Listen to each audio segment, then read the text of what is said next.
I've always liked the Mini.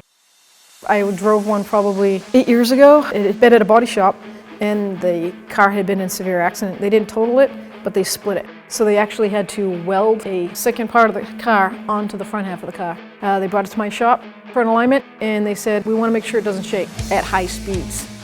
Well, the technician that did the alignment said, well, I'm not breaking the law for anyone. And I said, give me the keys. So I got out on the highway. Let's just say I was a little under 3 digits. There was no shake.